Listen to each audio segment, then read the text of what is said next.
Hi guys, welcome back to my channel and welcome back to another episode of Beauty History. This is where we dive deep into the history of different fashion houses or makeup brands while we sit here and do our makeup at the same time. I am your host, Allison Chase, but my friends call me Allie. Today's subject is Hubert James Taffin de Givenchy. But before we go any further, let's take a second to grab our iced coffee or a hot coffee. Let's take a sip and let's get started. As always, all of the information relating to the makeup that I'm using and makeup brushes will be in the description box down below. Now let's dive into this beauty history. I will be using this Chanel Les 4 Ombres number 268 Contour et Experience for the eyeshadow look. So Hubert de Givenchy was born February 20th, 1927, and he grew up in a town called Beauvais. So this is a city and also a commune in France. It's in the northern France, about 50 miles outside of Paris. So he was the youngest of two boys, and his father, Lucien, was actually the Marquis de Givenchy. And you can actually trace the genealogy of the de Givenchy line back to 1730, but it's traced back to Venice, Italy. And remember how I said his name is Hubert James Taffin de Givenchy? Well, the Taffin part was actually spelled Taffini when the family was in Italy a few centuries ago. And then at some point, someone moved and changed it to Taffin instead of Taffini. But there's actually dates and records of whoever the household leader was in 1713 actually got the noble title of Marquis de Givenchy, and that is how that family has kept that name since then. So since Hubert was the youngest boy, his older brother, Jean-Claude, actually went on to inherit the Marquisate, which means that he inherited the noble title of Marquis. But don't feel too bad for Hubert. Life turns out okay for him in the end. So unfortunately, at a young age, Hubert did have some loss. When he was 3 years old, his father died of influenza. So he was then raised by his mother and a maternal grandmother. There isn't much detail about his early childhood. We just know that he grew up in Beauvais, which is just like a city outside of Paris. So we can imagine that he had, hopefully, a pretty easy and happy childhood. He clearly was born into tremendous wealth. I know that when we talked about Christian Dior, we learned that he came from money as well, but I think Givenchy's family comes from even older money. I mean, 1713 up until 1927, that's a long time, and that's a lot of money. That's a lot of like generational wealth that accumulates. So he was born very lucky and very privileged. One thing that's interesting about Givenchy's family is that both on his maternal and paternal sides, there were a lot of artists. So his maternal grandfather, Jules Badin, who had already passed away by this point, was actually the owner of two tapestry manufactories in Paris. One is called the Gobelin Manufactory, and the other is the Beauvais Tapestry. So both of these are very old and historic tapestry manufactories, and the Gobelin Manufactory actually is known for having made tapestries for the French court of Louis XIV, the Sun King. And the Beauvais Tapestry is just another historic, very expensive, luxurious tapestry factory. And then one of his maternal great-great-grandfathers, Jules Dietel, was a tapestry designer or just a designer, and he submitted works to the Beauvais Tapestry, and up to 13 of his designs were actually used at the Élysée Palace. And the Élysée Palace is actually the home of the President of the Republic of France. So like the White House of France, kind of a big deal. And then on just one last final note, one of his great-great-great-grandfathers, I believe, also designed sets for the Paris Opera House. So all that to say, art was a pretty big deal in his family. You could almost say that becoming a designer was going into the family trade. You know, it seems like art was the family business in a sense. And even though he definitely was born with lots of money and privilege and, you know, luxuries that we can't even imagine, you have to remember that if someone was born into this station in life, they would not have as much control over their career decisions as you might imagine. Had he been born into a family of lawyers, he would have been expected to become a lawyer just like them. So I don't know if all of these generations of artists is what made him have an inclination towards the arts, or I don't know if they just fostered artistic creativity in his household, but clearly there was something there that helped him along his way. So at the age of 17, in 1944, he decided to move to Paris to study art and design. He went to l'École des Beaux-Arts, and this is a fine art school in Paris. It still exists. And this is where students can go to study design, sculpture, painting, and at the time, I believe you could also study architecture. And it seems as though things just really started off very well for young Givenchy. In 1945, that's when he got his first job in the fashion industry. He started working as an apprentice under Jacques Fath, and now Jacques Fath is considered to be one of the three premier or dominant influences after the Second World War in the fashion realm. The other two at the time were Christian Dior and Pierre Balmain. However, the last two at the time were not that well known. And then in 1946, he went off to work for Robert Piguet. And there he worked alongside Christian Dior. And Robert Piguet is noted to have really helped, mentored, and shaped both Christian Dior and Hubert de Givenchy. He also spent a bit of time working for Lucien Lelong as well. But then between 1947 and 1951, he actually went on to work for Elsa Schiaparelli. She's an Italian designer who is known for her most avant-garde, surrealist designs. And by the time that he had finished working for Schiaparelli, he was actually the artistic director of her ready-to-wear line. And Schiaparelli is actually considered to be one of the most prominent fashion designers between the First and Second World War in Paris. And as I mentioned, she was definitely very avant-garde and surrealist, and she was very influenced by the surrealist painters of the time, and she even worked with Salvatore Dali on a couple creations as well. Givenchy was definitely in a hurry to make a mark for himself, because at this point he had basically just like ping-ponged from different fashion houses and kind of just like learned information from one person and then moved on to the next. So at the age of 24, in 1952, he opened his first Givenchy fashion house. I can't get over how young he was. Anyway, one thing to mention is by this point, at the age of 24, he was also 6'5". This man was tall.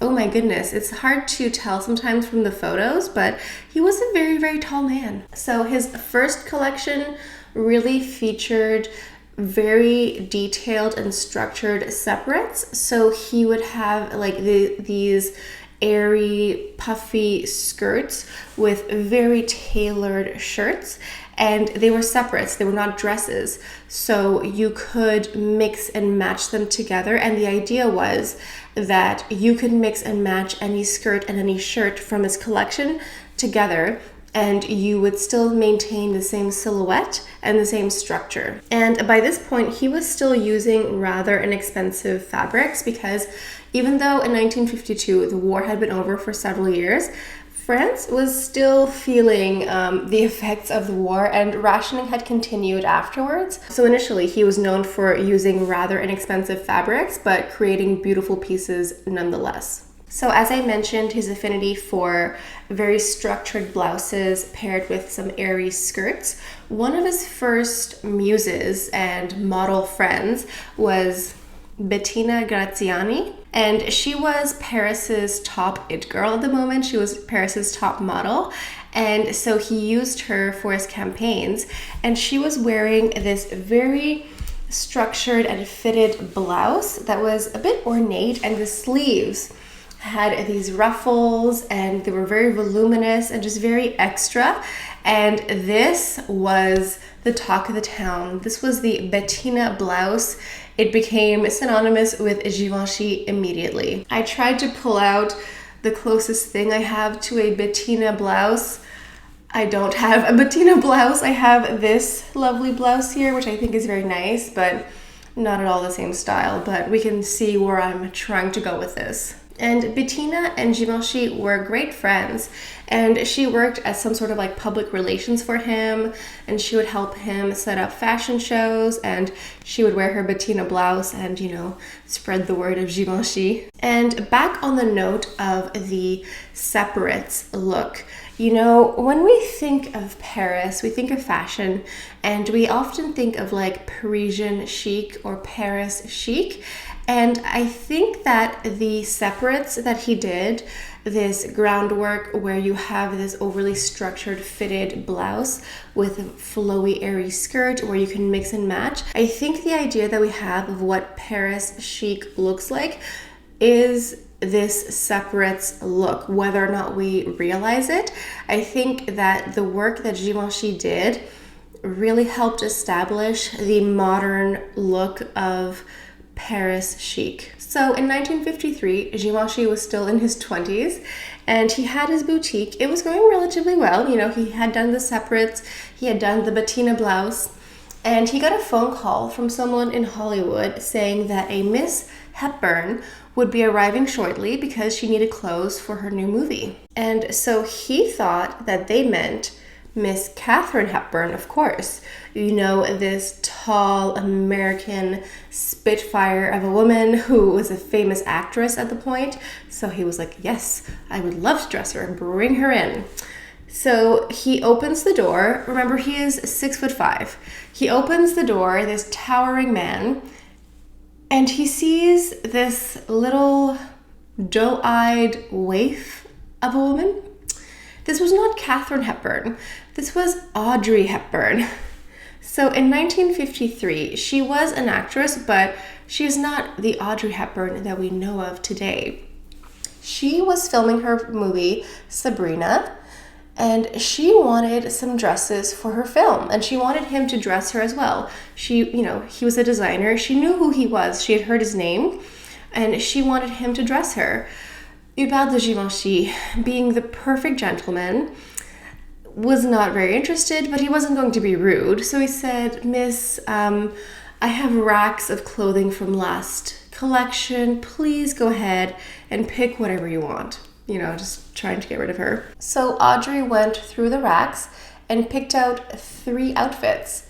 She picked this white dress with this flower detail. She picked this fitted black suit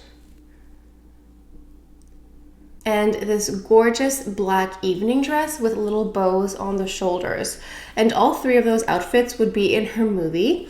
And all 3 of those outfits are quite iconic, not only with Audrey Hepburn, but also for Hubert de Givenchy. So from this initial meeting, even though it was accidental in a way, the two became really good friends. I don't blame Hubert de Givenchy for being a little bit apprehensive at first. He thought that Katharine Hepburn was showing up at his boutique, but it was someone totally different. So I understand his reservation at the beginning. Those 3 outfits that she picked out, in my opinion, really helped solidify the Audrey Hepburn look. Because when you think Audrey Hepburn, you can't help but think of her fashion style, her sense of clothing. You know, it's quite synonymous with who she is.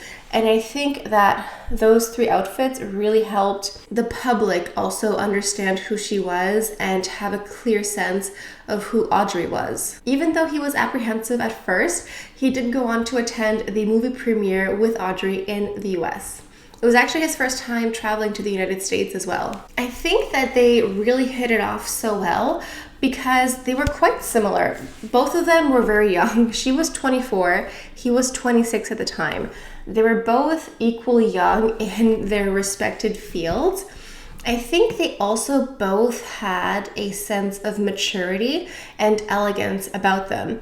You know, even though they were both very young, I don't think they acted very young, if you know what I mean. Audrey was actually Belgian born, but had British citizenship through her father. And at the outbreak of the Second World War, her mother moved her and her family to the Netherlands because she thought that they would be safer there. Unfortunately, this would prove to be very unwise, and Audrey actually faced many hardships. In 1944, the Netherlands actually suffered through a famine, and young Audrey actually developed complications of anemia and respiratory problems due to malnutrition. While Givenchy's family was very wealthy, during the outbreak of the Second World War and the German occupation of France, he would have lived under restrictions and rationings. He may not have suffered through malnutrition, but I think that both of these experiences made them both mature beyond their years. Audrey would say that they were like brother and sister. I think they had such a great friendship because he truly respected her and she trusted him in return. He would go on to dress her for films like Funny Face and also Breakfast at Tiffany's, and he would also dress her in her personal life. And so, as I mentioned, that we have this clear vision of what Audrey Hepburn looks like, what her aesthetic looks like. It's really with the help of Givenchy that we have this clear idea of her fashion. I'm just going into my Chanel Stylo Yeux number 88 and just drawing a thin line on the top of my lashes here. Let's go ahead and do the face makeup and we'll finish up the eyes after. I think they had similar sensibilities in the way that they looked at fashion.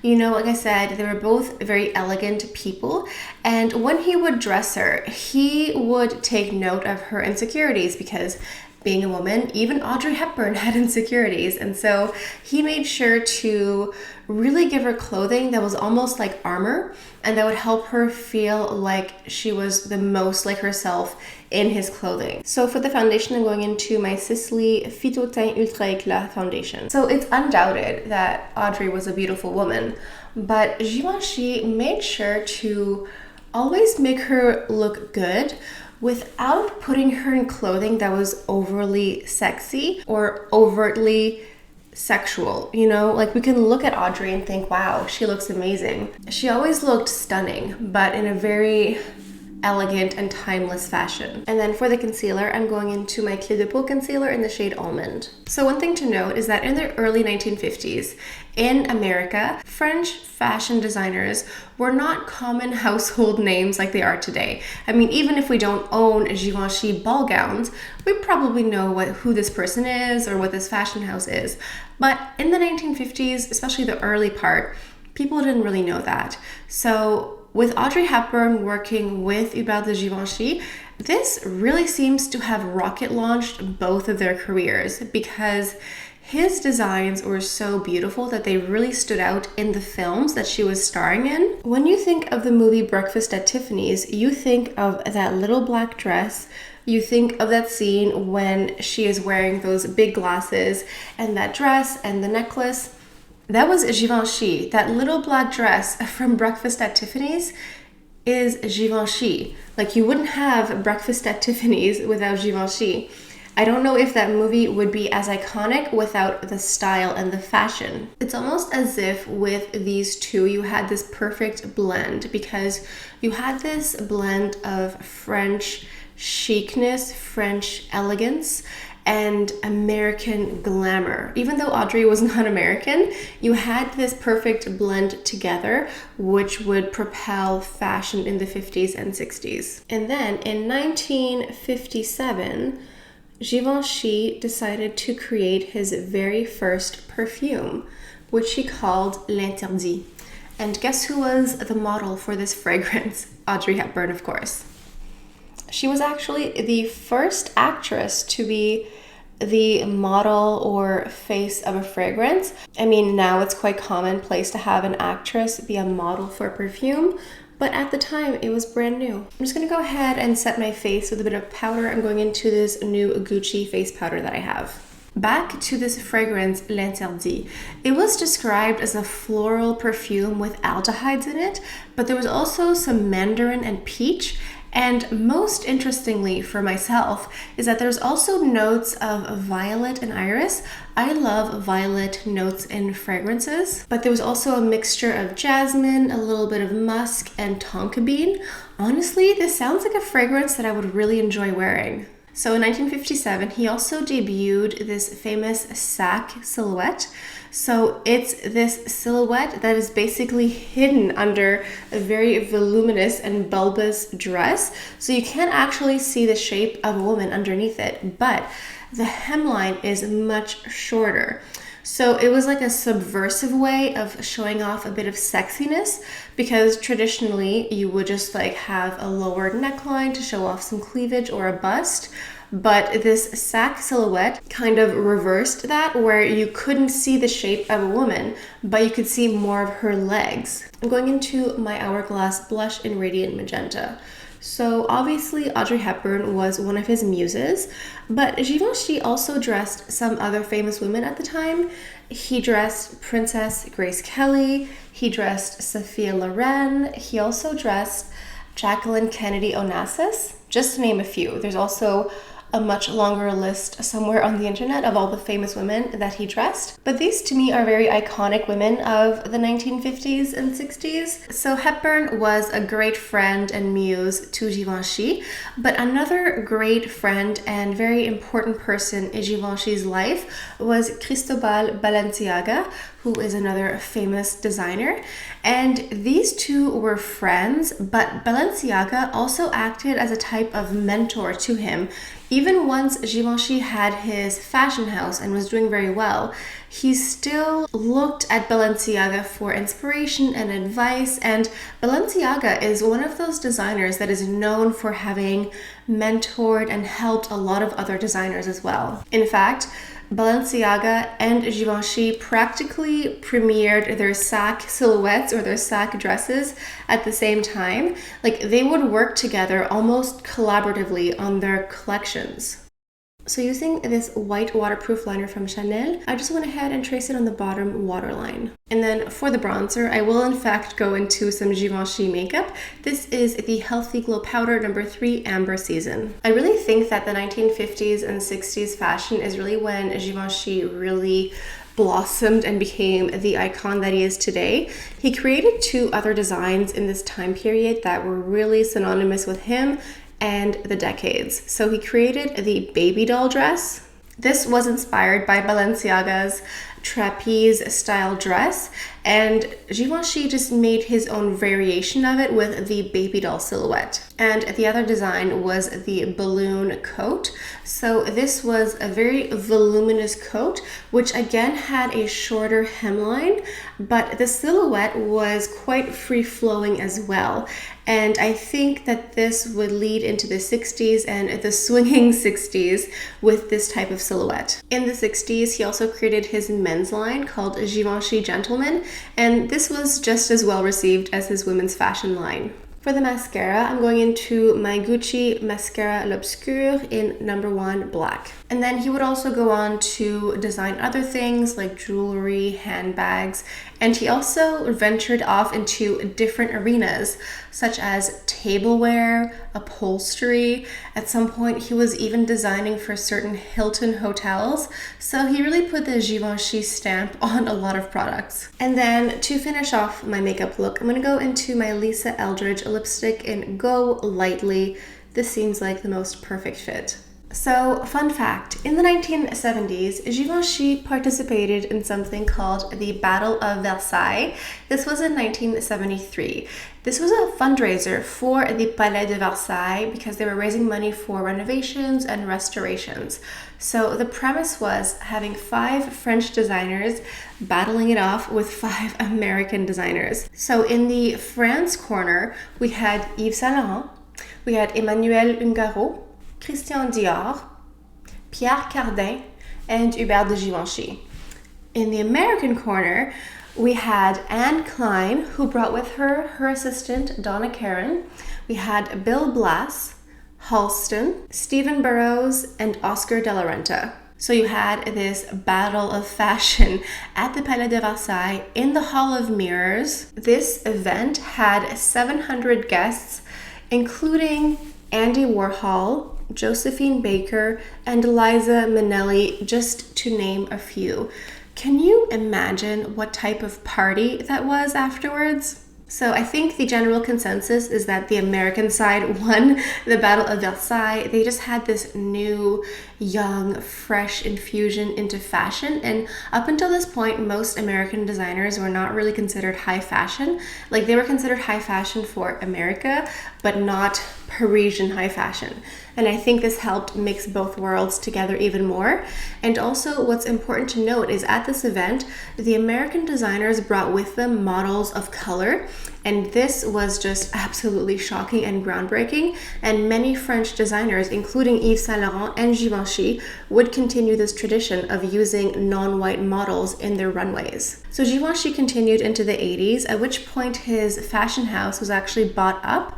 It was bought by the Louis Vuitton Moet Hennessy group, and he stayed on for several years. He actually stayed until 1995, at which point he basically had like his official retirement. At this point he was 68, so it was quite warranted. So his successors right after his departure included John Galliano, Julian McDonald, and also Alexander McQueen. Now, all three of these designers are very talented in their own right. However, they don't really scream Givenchy. Like, when I think of Galliano, McDonald, or McQueen, I really don't think synonymous with Givenchy elegance, and I think that they agreed as well, because none of those successors stayed very long. Personally, when I think of Givenchy, I think of a understated, timeless elegance, and unfortunately, I don't think those three designers that I mentioned really meshed with that. It wasn't until 2008 when Riccardo Tisci took over as head designer, and I think he is really the one to help bring Givenchy fashion back to what it was, back to that elegance. But the current head designer of Givenchy now is Claire Way Keller, and I think she has also helped steer Givenchy back into its rightful place. So something to note, as we have discussed Givenchy's life throughout all of these decades, he actually had a partner during most of this time. His name was Philippe Venet. Philippe was also a designer in Paris in the 1950s. I believe he was a couple years younger than Givenchy. Philippe also had his start working for Elsa Schiaparelli. He worked for her for a few years, and then he actually went on to work for Givenchy. So this may be when they met. So Philippe actually had his own fashion house. He had his own boutique. He even had his own fragrance at some point, but I don't know why there isn't as much information about Philippe as there is about Hubert de Givenchy. And something else to note about this couple is that they were incredibly private. There is not much information about them. Trust me, I did my research and there's not much out there. One thing I was able to find is that these two bought this estate, this manor outside of Paris called Manoir du Givenchy. This is absolutely stunning. It was featured on Architectural Digest, I believe, and it is the most beautiful estate. I believe the couple bought this manor in the 1970s. This small palace included huge gardens, lots of marble, and they spent a lot of time collecting art and adding it to the different rooms. You can see that every room has a very clear aesthetic and design and style. Manoir du Givenchy is a few hours outside of Paris, and apparently Givenchy wanted to go there every single weekend. He could not wait to be outside of Paris. He just wanted to be in the country, in the garden, and just relax. While Philippe preferred to stay in Paris over the weekend, I understand that part as well. As you can see from the photos, this manor is impeccably well manicured. From the gardens to the salons, everything looks so beautiful, which is impressive because they always had a plethora of Labrador retrievers running around their home. So I don't know how they managed to keep that place looking so nice with all of those little random art pieces everywhere. I'm not sure how that works with dogs, but they managed to make it work. So on top of being big animal lovers, the pair were also really big fans of cheese. I get it. I am a huge fan of cheese as well. One of their nephews said that if the two of them went on vacation on their yacht, if they left for 12 days, they would pack 12 cheeses. They would have like one cheese for every day of the trip. They seem like my kind of people. You know, on this channel, when we do our beauty history series, sometimes we uncover some unsavory information about some of our fashion icons. But there's something quite endearing about Givenchy's story. I really enjoy the fact that he spent the latter part of his life just trying to enjoy the simple pleasures in life, restoring this huge manor with his partner who he had spent most of his life with, and creating and decorating and just cultivating this home together. I find that so incredibly endearing, especially when I hear that there were many dogs running around. So on March 10th, 2018, Givenchy passed away in his sleep at the age of 91. So while it is sad that we have lost this fashion icon so recently, he did pass away at the age of 91 in his sleep. It really seems as though he took full advantage of his time here on Earth and made the most out of everything that he could. So what is there left to say about Givenchy? You let me know down in the comments below. Let me know what you guys think of today's video. What do you think of today's episode? I think it was definitely much easier to digest than last week's episode on Coco Chanel. If you missed our last segment on Miss Chanel, I highly recommend you go watch it.